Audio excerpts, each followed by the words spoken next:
know the best part of my name. There's no The greatest challenge being faced by the administration of Governor Bello Muhammad Matola Maradun was the lingering security problems inherited from the immediate past administration of his predecessor, Governor Abdulaziz Yari Abubakar.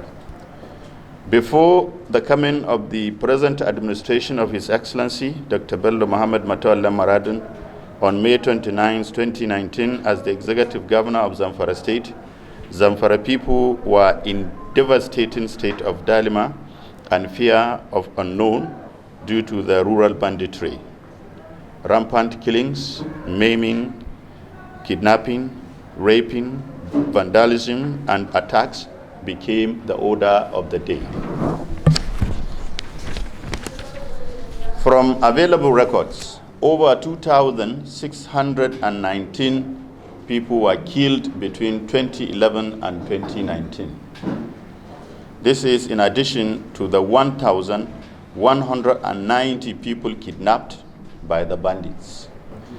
The records also show that the sum of 970 million naira was paid as ransom, while 14,378 animals were rustled within the period.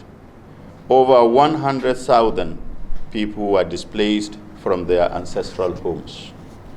However, with the coming of Governor Bello Muhammad Matola Maradun, drastic measures were put in place to control the situation. The peace and reconciliation process undertaken by the government of Bello Matola Maradun has yielded positive results. Gentlemen of the press, let me start by giving you the background to the rural banditry crisis in Zamfara State.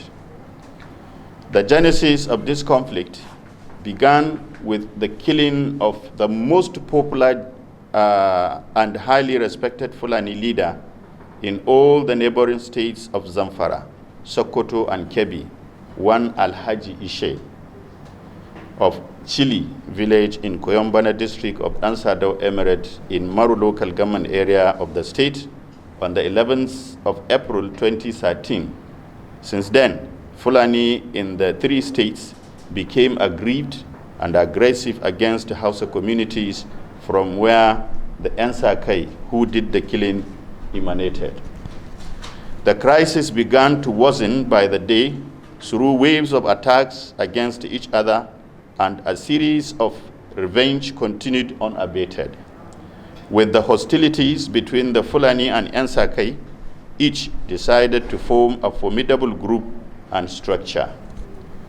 The Fulani as bandits and Hausa as Ensakai, leading to the drawing of a battle line between them with increasing waves of attacks and counterattacks, killing scores of innocent people, destruction of valuables, and burning down of houses and foodstuffs.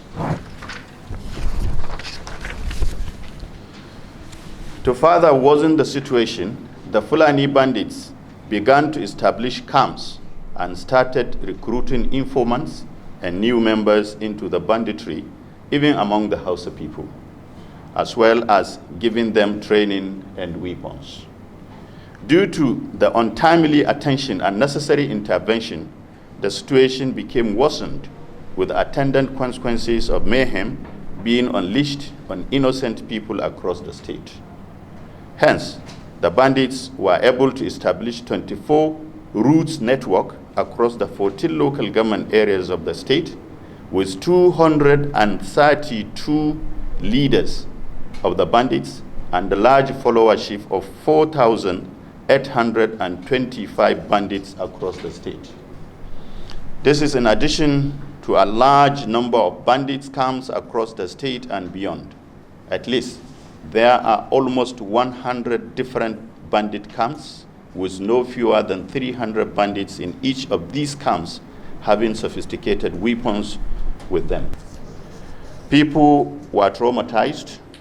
Farmers were prevented from going to their farms to cultivate the usual food and cash crops for their daily needs. There was general food insecurity in the state in particular and the region in general. The economy of the state was devastated by the crisis. This is in addition to the proliferation of both light and heavy weapons, with a high influx of bandits from the neighboring countries, with no solution in sight. Coupled with the shortage of manpower in the security sector and a very poor intelligence network, yet the governor must ensure the protection of lives and property of his people. Now, tell me, which is the best option for the governor? To fold his arms to watch his people being killed, or to go for dialogue and continue to use the repentant bandits to convince the recalcitrant bandits to save the lives of his people? Peace and reconciliation process by the government of Bello Muhammad Matola Maradun. Gentlemen of the press, it is against this background that when the governor of Zamfara State, Bello Muhammad Matola Maradun, came on board, decided to summon special stakeholders meeting comprising members of the State Assembly, traditional rulers, security chiefs in the state, local council chairmen, the Council of Ulamas, Fulani and Ansar-Kai leaders, community and opinion leaders, and other critical stakeholders to discuss on the way forward to bring lasting peace in the state. The meeting resolved at adopting the ongoing peace process, leading to the setting up of a special committee under the chairmanship of the State Commissioner of Police. Achievements of the dialogue and reconciliation process. As a result of the dialogue and peace process, over 62 bandits accepted and embraced the peace initiative. This is in addition to the release of over 2,000 kidnapped victims, aided and abetted by the repentant bandits. The repentant bandits are also helping in campaigning and convincing those bandits yet to accept the dialogue and reconciliation process to do so. They are also helping in the identification of the leaders of the recalcitrant bandits, including their camps and location for dialogue and reconciliation. Since the commencement of the dialogue and peace process with the bandits, Zamfara State was free of any attack and kidnapping for almost 8 months, until recently when kidnapping and light attacks resurfaced. Challenges of the peace process. The recent upsurge in occasional attacks and kidnappings are being masterminded by the activities of some conflict entrepreneurs and informants who connived with the recalcitrant bandits to commit heinous acts against the innocent people.